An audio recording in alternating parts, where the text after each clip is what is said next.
Hi everybody, welcome back to a brand new video. This is Saturday afternoon. Hopefully you had a good day so far, and you've actually, if you played this morning, you've torn it up. Get in those comments down below if you have played today. How have you got on? We'd love to know. Hopefully it's all positive thoughts. So today we're talking about literally the biggest lie that I was told in golf, and it's associated around short game. Does this sound familiar? Ball back, hands forwards, that's the way to chip? We're going to prove it's not today. So let's start off with getting all my wedges out here. So I've got 58, I've got a 50, and I've got a 54. I also carry a pitching wedge, which is part of my set.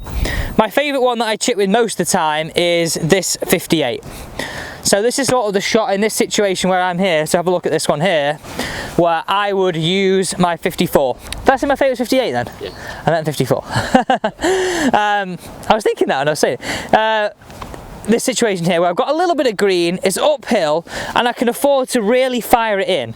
Now this situation here was like this situation where I was taught to chip, ball back, hands forwards, jab it forwards, and all I found that was doing is when I was short-sided or when I had to go over an obstacle, the ball was just firing.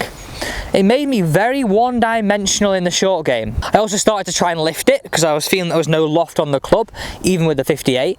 I also felt like I was going to dig that leading edge in. If you're listening to this right now, like I think a lot of us who have been playing golf for a number of years know that feeling.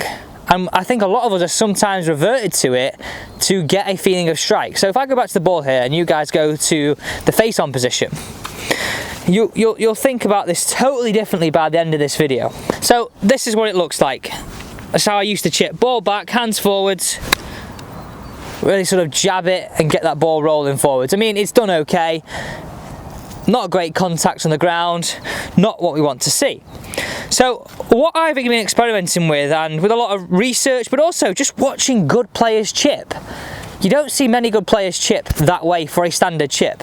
Yes, there are scenarios with an 8-iron, if we take this ball forwards here, where if I use an 8-iron right here and we had a shot towards the back of the green, where we would maybe get the ball back a little bit and the hands a little bit forward, just to help me get that ball rolling out like a putt.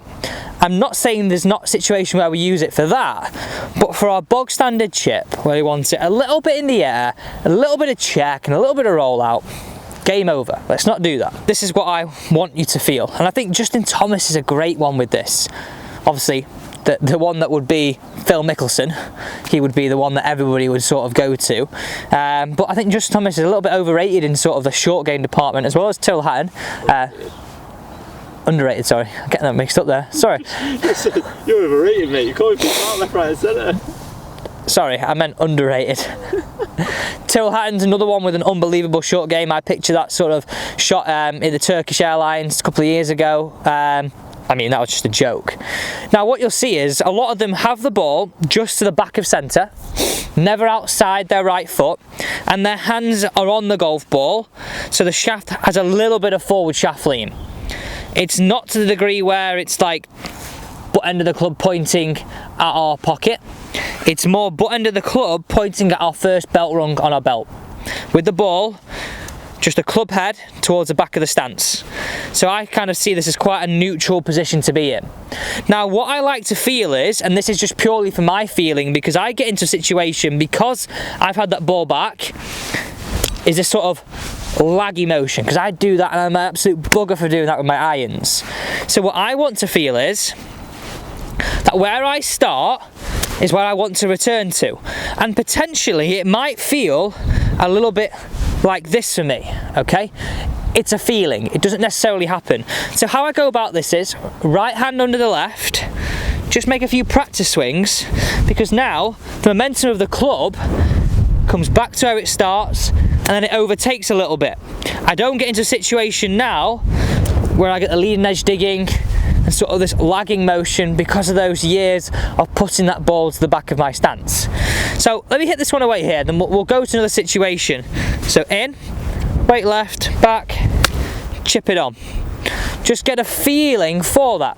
It's okay. Let's have a look where these all finished. Not great chips, any of them. That one was the 8 iron at the top.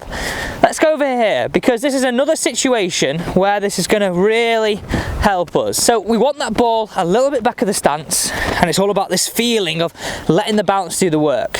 So another way for you to feel this is this. I like to feel that throughout the whole chipping motion, the shoulders rock a little bit, the lower half stays very static, and my left wrist works the target and works around. It's not lagging into impact. So I also work kind of quite externally in all my sort of focuses here on chipping. I like to feel like at the back edge of this golf club brushing the ground. So on a chip like this, or even the chip before, can I get the back end brushing rather than the leading edge digging? Nice simple external drives to get this down. That nice little click noise, a little bit of check, a little bit of roll out. Again, this is a prime situation. In, ball back slightly, hands on the belt buckle, not too far forwards.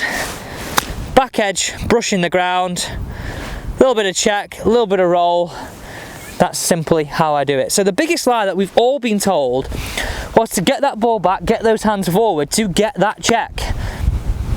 No, that's not how we're going to start checking the golf ball. Just going into a little bit of spin here, how we would create spin is something called spin loft. So ultimately, the bigger the difference in a 2D model between our angle of attack and the loft of our golf club, that is something called spin loft, okay? Now, if it gets too big and the spin loft gets far greater than it needs to, over a certain amount, say roughly around 50, kind of 60 degrees, roughly around there, this ball won't have enough friction to create enough spin. Okay, so what we want to feel is to actually create good spin. We want to hit down it a little bit, but we also want to keep a lot of loft on the face. Also got to make sure we've got good strike, we've got good speed. All these factors help spin. Putting the ball back, hitting down on it, with de-lofting the club is only going to lower the trajectory. It might physically look like it's got a bit of spin because it's skidding earlier, but in reality it's not. And we're into a situation where we don't want to be. We don't want to be there. So hopefully you've learned a lot today in terms of a nice simple way to get that feeling of either use the feeling of returning to where you come from, or get the feeling of the back edge brushing the ground. Both of them are great ways to do this. Now remember, we're not writing off that 8 iron shot. We're asking for a simple shot around the greens, and well, proof's in the pudding here. Look at them. Proof's in the pudding. So that's it for today. I really hope you enjoyed it. I hope you had a great Saturday, and see you tomorrow for some more daily tips.